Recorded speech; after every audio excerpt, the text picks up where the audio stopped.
E assim, né, vou puxar um pouco de sardinha aqui pro meu lado. Se a gente pensar, né, em termos aí de crianças, vamos pensar assim, né, que hoje a gente vê que eu vejo isso, eu tenho muita dificuldade, às vezes, com relação à orientação, né? Porque hoje em dia é muito estímulo, né? É muito comida pronta, é aquilo que você falou, né, doutora? É muita porcaria disponível e que acaba sendo muito mais fácil, que está ali, né? Muito mais fácil no dia a dia. Que não foi a criança que comprou. Que não foi a criança que comprou, justamente, porque eu tenho um adulto responsável Quem por não isso, foi a né? criança que comprou. Deveria ser responsável, né?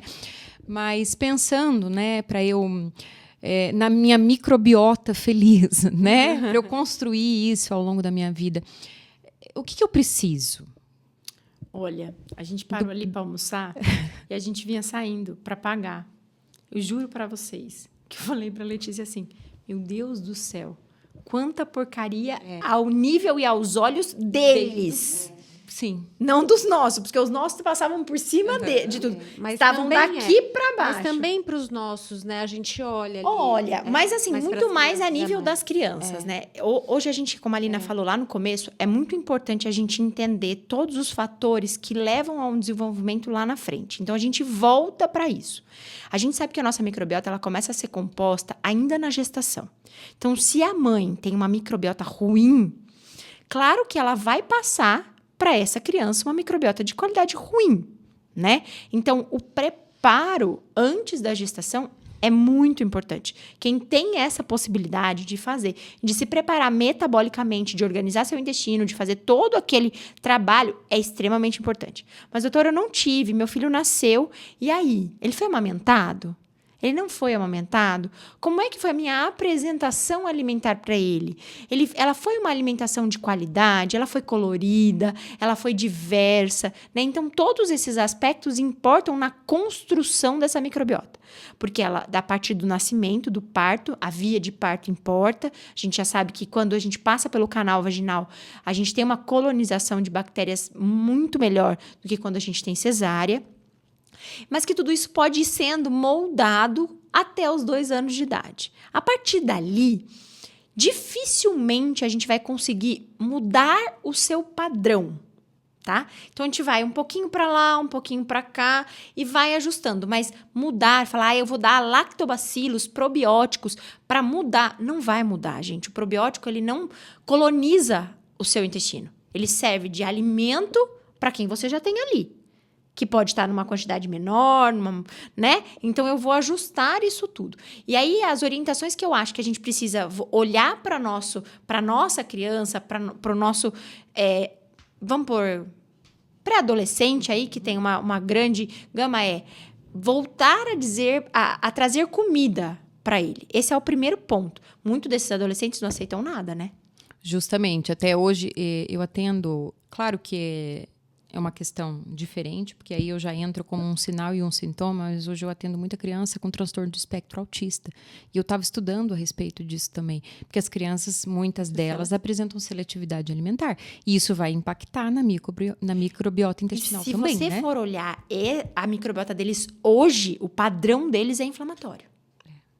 O padrão deles é um intestino inflamado com uma microbiota, na grande maioria das vezes, com SIBO.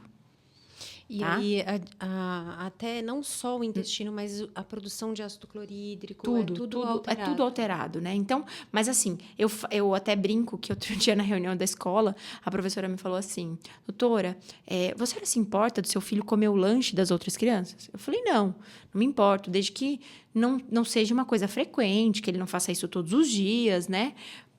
Porque eles têm um padrão de alimentação bom. E aí ela falou assim, a senhora se importa de mandar mais lanche para ele? Para ele dividir o lanche com as crianças? Aí eu disse, não me importo. Mas por que isso está acontecendo, né? Porque as crianças não conhecem as coisas que ele está trazendo. Que coisa, né? Meu Deus. Ele leva ovo cozido, pepino, tomatinho, azeitona...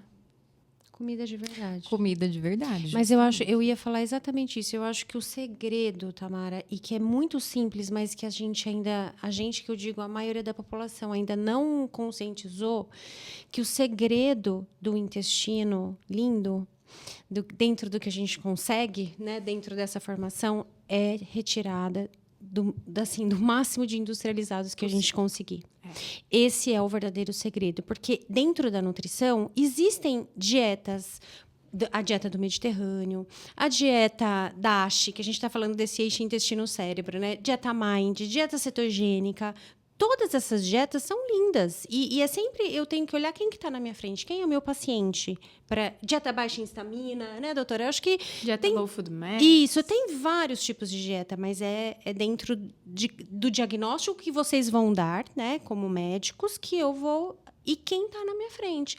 E agora, que é sustentável, né, isso. Justamente porque eu acho que isso é o mais difícil hoje em dia. Tem que ser no passo, sustentar. no degrau que o paciente consegue. Porque não tem dieta ideal se na vida real dele ele não conseguir adaptar.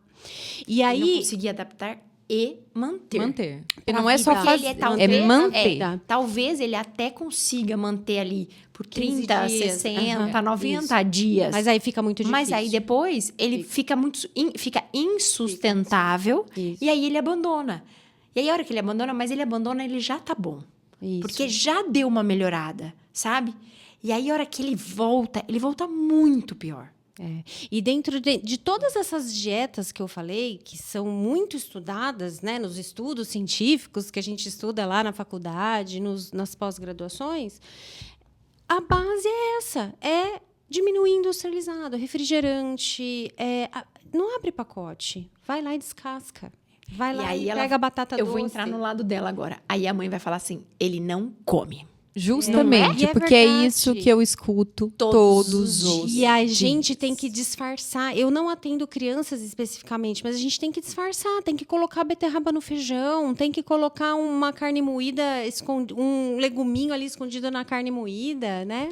Tem que ter estratégia. Eu não atendo crianças, mas eu sou mais rigorosa que ela. Eu falo, não dá. Não compre. Por exemplo, na minha casa, Concordo. não compra. Então, por exemplo, meu filho tá alucinado porque ele quer uma bolacha recheada que o amigo compra. Daí ele fala assim, mamãe, aquela do pacote vermelho, mamãe. Aqui o amigo compra. Arthur, não dá para comer. Aquela lá, primeiro que você não pode, porque você tem uma sensibilidade ao glúten. O dia que a mamãe comprar a que você pode, você vai comer. Então, tipo, eu compro um pacotinho de bolacha sem glúten recheada para ele. Ela tem que durar pelo menos 30 dias. Ele pode comer 1, 2 de cada vez. E ele já sabe disso. Tanto que quando ele vai a qualquer lugar, ele fala assim, mamãe, vou comer 2 pastéis, tá bom? Tipo, numa festa de aniversário. Aí eu falo, você quer 2 pastéis ou você quer 2 brigadeiros? Eu quero 2 brigadeiros. Então, você já jantou, você já comeu em casa, porque eles só saem de casa alimentados, eles não vão pra festa nenhuma se eles não tiver comida em casa. Né? Porque é uma estratégia que eu consigo segurar eles em todo esse... Mamãe, eu quero 2 brigadeiros. Tá tudo certo, 2 brigadeiros. Mamãe, dá um pastel? Tudo bem, dá um pastel. Aí ele fala assim, mamãe, você não trouxe nada do que eu posso comer? Falo, trouxe. Então, tá sempre ali. Eu sempre tenho à mão o que é mais saudável para eles, o que eles podem comer dentro de toda a dinâmica da minha casa, dentro da sensibilidade deles, que graças a Deus hoje ninguém mais é intolerante, só tá sensível. E a gente vai sair disso se Deus quiser, né? Mas é essa a educação. Então, é o adulto por trás que precisa ter a consciência de que ele não pode fazer aquilo pelo filho. E aí eu sempre brinco com os meus pacientes assim, se você não cuidar de você não tem como cuidar do outro. Então, presta atenção no que você está fazendo com você. Olha como está a sua saúde hoje. Você quer que o seu filho chegue na sua idade dessa forma? Volta lá atrás e olha se na idade dele você era ruim desse jeito que ele tá. Não. Então, se você continuar fazendo o que você está fazendo com você, que você fez que você está fazendo com você, que você vai fazer com ele, consequentemente, ele vai chegar na sua idade muito pior. Muito pior. Então, a gente tem que mexer no ego, pegar nos pontos mais fracos, porque senão, se você não educar quem tá ali sendo responsável por aquela criança, ela realmente não sabe. Ela vai querer o que é gostoso. Gente, o açúcar vicia muito mais que a cocaína. Justamente, é o que eu sempre falo. O açúcar, ele age na mesma via de recompensa. Pois é. E aí é assim, você fez isso, toma um refrigerante. Você fez aquilo, toma um brigadeiro. Você fez isso, toma uma balinha. E aí não Não tem é? como comparar uma abobrinha com Uma balinha. brigadeiro. Não tem como. Não dá. Não dá. A abobrinha, o brigadeiro vai ser mais gostoso.